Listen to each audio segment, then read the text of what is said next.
Hello dear friend, welcome to my channel. आज हम लोग देखते हैं सेकंड लॉ ऑफ थर्मोडायनेमिक्स का एक important topic, that is entropy, है ना। इंट्रोपी को हम लोग समझते हैं। तो इंट्रोपी क्या है? एक रैंडमनेस है। Entropy is the degree of molecular disorderness, that means molecular में कितना डिसऑर्डरनेस है, दैट मीन्स फ्रीडम कितना है ना। दैट मीन्स किसी भी डिवाइस को या मॉलिक्यूल्स को वो सेल्फ फ्रीडम कितना है, बिना फोर्स दिए वो अपने डायरेक्शन में मूव करना और फ्रीडम फील करना, उसको हम लोग क्या बोलते हैं? इंट्रोपी, है ना। तो entropy is the degree of molecular disorderness, that means molecules में कितना डिसऑर्डरनेस ऑर्डरनेस है और वो कितना फ्रीडम है, और हम लोग बोल रहे हैं कि वो कितना डिसओबीडियंट है ना। तो greater the entropy greater the disorderness. Entropy ज़्यादा है दैट मीन्स डिसऑर्डरनेस ज़्यादा है ना। Molecular disorderness that means randomness of the molecules, है ना। डिग्री ऑफ फ्रीडम, है ना। If greater the entropy that means lesser in efficiency, है ना। उस डिवाइस का इफिशियंसी क्या होगा? वो कम होगा। ठीक है। तो हम लोग देखते हैं फर्स्ट लॉ ऑफ थर्मोडायनेमिक्स में हम लोग क्या देखे थे? इंटरनल एनर्जी इंट्रोड्यूस हुआ था, that is del Q is equal to, हम लोग क्या देखे थे? Del Q is equal to del U plus del W for a thermodynamics process. ये प्रोसेस के लिए लॉ है। ठीक है। यहाँ पे एक इन प्रॉपर्टी इंट्रोड्यूस हुआ था, that is change in entropy और चेंज इन इंटरनल एनर्जी, है ना। डेल यू क्या है मेरा? Change in internal energy. Similarly second law में क्या इंट्रोड्यूस होता है? Another property that is entropy, है ना। इसको हम लोग क्या बोलते हैं? सेकंड लॉ को हम लोग इंट्रोपी लॉ भी हम लोग बोलते हैं। सिम ठीक है। प्रीवियस वीडियो लेक्चर में हम लोग देख चुके थे सेल्सियस थ्योरम, जिसको हम लोग बोलते हैं सेल्सियस इनक्वालिटी। ठीक है। तो यहाँ पे सेल्सियस इनक्वालिटी हम लोग पढ़ चुके थे प्रीवियस वीडियो लेक्चर में। तो वो क्या था? डेल एस इजकल टू और less than del Q by T. ठीक है। In general del S is less than equal to del Q by T. ये हम लोग देख चुके थे प्रीवियस वीडियो लेक्चर में सेल्सियस इनक्वालिटी पे। तो इक्वल टू किसके लिए है? फॉर ए रिवर्सेबल प्रोसेस के लिए। और del S is less than किसके लिए है? फॉर ए इरिवर्सेबल प्रोसेस के लिए। ठीक है। तो यहाँ पे हम लोग देखते हैं, इसी बेसिस पे हम लोग इंट्रोपी को हम लोग समझते हैं। तो यहाँ पे हम लोग कंसिडर किए हैं दो cycle, one is through B and another is through B C, है ना। एक साइकिल है 1A2B1 and second one is 1A2C1। ठीक है। दोनों ही क्या है? रिवर्सेबल एडियाबेटिक साइकिल हम लोग एज्यूम किए हैं। Let us assume both are the reversible adiabatic cycle. ठीक है। तो रिवर्सेबल एडियाबेटिक साइकिल के लिए हम लोग यहाँ पे जो मेरा जो सेल्सियस इनक्वालिटी है उसको हम लोग अप्लाई किए हैं, दैट इज जो मेरा होता है del Q by T is equal to 0 for a reversible process, है ना। जो मेरा del S is equal to this. ठीक है। तो यहाँ पे हम लोग जो डेल एस के टर्म में जो हम लोग यहाँ पे लिखे हैं रिवर्सेबल एडियाबेटिक के केस में, तो यहाँ पे देखिए मेरा del S by T through 1A2 plus del S by T through 2B1। ये एक कंप्लीट साइकिल के हम लोग लिख लिए। ठीक है। डेल एस के लिए सिमिलरली हम लोग अनदर साइकिल जो मेरा है 1A2C1 के लिए हम लोग लिख रहे हैं। तो del Q by T in process 1A2 plus del Q by T through 2C1 एक कंप्लीट साइकिल के लिए। तो दोनों ही साइकिल के लिए हम लोग लिख लिए। तो इसको जब हम लोग ऐड करेंगे तो ये क्या हो जाएगा? सब्ट्रैक्ट कर रहे हैं तो सब्ट्रैक्शन में क्या हो जाएगा? साइन चेंज, और ये मेरा क्या हो रहा है? कैंसिल आउट दोनों ही टर्म। ठीक है। तो हम लोग यहाँ पे देख रहे हैं del Q by T 2B1 minus del Q by T 2C1, ठीक है, is equal to 0।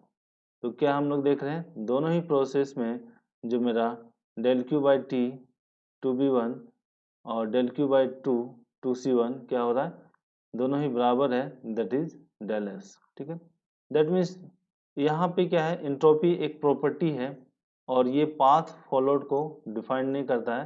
That means अगर सेम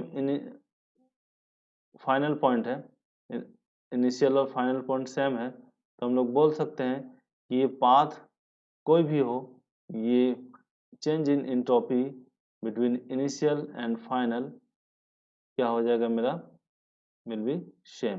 ठीक है, चाहे पाथ सी हो या अनदर प्रोसेस डी हो। ठीक है, दोनों ही के लिए मेरा क्या हो जाएगा, change in entropy either 2b1 के थ्रू जाए या फिर 2c1 के थ्रू या 2d1, दोनों ही केस में क्या होगा, सेम होगा। ठीक है, तो del S is equal to del Q by T for a reversible adiabatic process. तो हम लोग यहाँ से बोल सकते हैं कि चेंज इन इंट्रोपी, इंट्रोपी को हम लोग क्या करते हैं, मेजर नहीं कर सकते हैं ना, कि रेंडमनेस को हम लोग मेजर नहीं कर सकते हैं, रेंडमनेस को हम लोग क्या कर सकते हैं, कंपेयर कर सकते हैं ना। That means final minus initial, that means change in entropy, randomness, disobedient, वो कितना है हम उसको मेजर नहीं कर सकते हैं, लेकिन हम बोल सकते हैं कि उसमें जो ओबीडियंट डिसओबीडियंट है वो कितना चेंजेज आया पहले के कंपेयर में। ठीक है, तो हम लोग यहाँ पे जो मेरा चेंज इन इंट्रोपी है उसको हम लोग क्या करेंगे, उसको मेजर नहीं कर सकते हैं, कंपेयर कर सकते हैं। तो फॉर रिवर्सिबल के केस में अगर हम लोग कंपेयर करें तो del S is equal to del Q by T. ठीक है, रिवर्सिबल एडियाबैटिक। नेक्स्ट हम लोग एग्जांपल देखते हैं, दैट इज साइकिल 1 जो मेरा है 1A2B1 इज रिवर्सेबल साइकिल, और दूसरा हम लोग क्या एज्यूम किए हैं, irreversible cycle, that is 1A2C1 जो C के थ्रू जा रहा है वो मेरा क्या है, इरिवर्सेबल साइकिल। ठीक है, तो हम लोग यहाँ पे जो मेरा सेल्सियस जो रिवर्सेबल के केस में जो मेरा है उसको हम लोग अप्लाई करते हैं पहले, और a reversible cycle 1A2B1 that is del Q by T is equal to 0 for a reversible cycle. ठीक है, तो हम लोग यहाँ पे रिवर्सेबल साइकिल के लिए क्या करेंगे, अप्लाई करेंगे, तो ये मेरा इक्वेशन 1 आया, that is equation 1, del Q by T 1A2 is equal to minus of del Q by T 2B1। ठीक है, तो हम लोग इस इक्वेशन को हम लोग यूज करेंगे, जो इक्वेशन 1 है हम लोग सेकंड में यूज करेंगे, for a irreversible cycle del Q by T is less than 0, तो हम लोग इसको अप्लाई करेंगे इन दिस, ये जो मेरा केस है। ठीक है, तो यहाँ पे हम लोग इसको देखते हैं, क्या अप्लाई करेंगे, del Q by T process 1A2 में plus del Q by T 2C1 में, है ना, C के थ्रू जाएगा 2C1 में इज लेस देन 0, तो यहाँ पे जो मेरा है del Q by T 1A2, ये जो मेरा टर्म है, ये जो मेरा हम यहाँ पे लाए हैं del Q by T 1A2 के, तो इसके बदले में हम लोग क्या लिखेंगे, ये टर्म है ना, यहाँ पे हम लोग रिप्लेस किए 1A2 को। ठीक है, plus del Q by T 2C1 is less than 0। ठीक है, तो हम लोग यहाँ पे देख रहे हैं del Q by T through 2C1 is less than del Q by T 2B1, है ना। तो ये मेरा जो C प्रोसेस है वो क्या है, जो मेरा C का जो पाथ है वो क्या है, इरिवर्सेबल का पाथ है। दैट मीन्स ये आपका इरिवर्सेबल के केस में क्या होगा, कम होगा, है ना। दैट मीन्स यहाँ पे ये जो टर्म है del Q by T, del Q by T, उसको हम लोग क्या लिख सकते हैं, 2B1, इसको हम लोग क्या लिख सकते हैं, डेल एस, है ना, डेल एस जो हम लोग यहाँ पे यूज किए हैं 2B1 को। ठीक है, ये क्या है, del S is equal to del Q by T हम लोग जानते हैं, तो ये टर्म को हम लोग यहाँ पे लिखे हैं। तो यहाँ पे जो मेरा, अगर इसको हम लोग उल्टा तो ये जो टर्म है डेल एस, यहाँ पे हम लोग उल्टा करके लिख सकते हैं del S is greater than del Q by T for a irreversible process. ठीक है, तो इरिवर्सिबल प्रोसेस के लिए हम लोग क्या लिख सकते हैं, del S is greater than del Q by T, है ना, सेम चीज है, सेम सेम चीज लिखा हुआ है, सिर्फ उसको हम लोग डायरेक्शन चेंज कर लिए हैं। ठीक है, तो हम लोग यहाँ बोल सकते हैं फॉर इरिवर्सिबल के लिए क्या होगा, del S is greater than del Q by T for a irreversible process. ठीक है, और रिवर्सिबल के लिए क्या था, del S is equal to del Q by T for a reversible process. ठीक है, तो हम लोग दोनों को अगर हम लोग कंबाइन करें तो हम लोग लिख सकते हैं del S is greater than equal to del Q by T in general. ठीक है, हम लोग लिख सकते हैं इन जनरल केस में क्या होगा, del S is greater than equal to del Q by T. तो ग्रेटर किस में होगा, फॉर ए इरिवर्सिबल प्रोसेस। ठीक है, तो हम लोग यहाँ पे कुछ की पॉइंट को देखते हैं इंट्रॉपी का। इंट्रॉपी का जो कुछ की पॉइंट है, तो इंट्रॉपी क्या है, एक प्रॉपर्टी है। ठीक है, और इंट्रॉपी को हम लोग क्या कर सकते हैं, मेजर नहीं कर सकते हैं। इंट्रॉपी को सिर्फ हम लोग क्या कर सकते हैं, कंपेयर कर सकते हैं, that means change in entropy हम लोग फाइंड करेंगे। ठीक है, यहाँ पे the difference of this property for a reversible and irreversible path will be same. ठीक है, सेम इन पॉइंट के लिए। तो हम लोग यहाँ पे और एक देखते हैं, रिवर्सिबल के केस में मेरा क्या क्या प्रॉपर्टी है।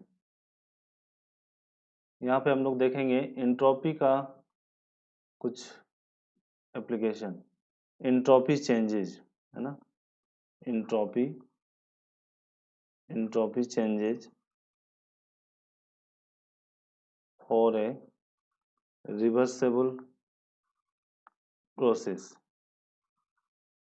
रिवर्सिबल प्रोसेस, हम लोग रिवर्सिबल प्रोसेस में क्या चेंजेज होगा, दैट मीन्स अगर हम लोग पहला केस लें, हीट एडिशन, जब हम लोग हीट ऐड करेंगे तो उस केस में क्या हो जाएगा, when when heat is added to the system, that means del s is equal to del q by t। ठीक है, फॉर ए रिवर्सेबल प्रोसेस, कौन सा प्रोसेस हम लोग लिए हैं, रिवर्सेबल प्रोसेस। तो यहाँ पे जब हम लोग हीट ऐड कर रहे हैं, दैट मीन्स इंक्रीज कर रहे हैं, तो ये क्या हो रहा है, इंक्रीज हो रहा है, तो ये डेल एस भी क्या होगा, इंक्रीज होगा, that means del S is directly proportional to del Q. ठीक है, तो हम लोग यहाँ बोल सकते हैं इन हीट एडिशन केस में the entropy will be increase in a reversible manner। ठीक है, सिमिलरली अगर हम लोग बात करें सेकंड केस में, when heat is rejected from the system। ठीक है, when heat is rejected, ठीक है, heat is rejected from the system। तो क्या हो जाएगा, del S is equal to del Q by T for a reversible process when heat is rejected the change in entropy will be decreases in a reversible manner। अगर हम लोग बात करें reversible adiabatic case में, अगर हम लोग third में बात करें रिवर्सेबल एडियाबेटिक प्रोसेस के लिए, ठीक है, reversible adiabatic process, we know that adiabatic process heat is 0, है ना, so entropy changes that is del Q by T, क्या हो जाएगा, ये टर्म 0, तो क्या हो जाएगा, del S is equal to 0, that means change in entropy, that means final minus initial will be 0, और इसको हम लोग क्या बोलेंगे, isentropic process. So reversible adiabatic process is also known as isentropic process. ठीक है, तो ये कुछ इंपॉर्टेंट पॉइंट है जो कि एसएससी जेईई एग्जाम में काफ़ी बार पूछा गया है, तो आपको इसको याद रखना है, ठीक है। और इसके बेसिस पे हम लोग छोटा छोटा न्यूमेरिकल भी देखेंगे नेक्स्ट क्लास में, ठीक है।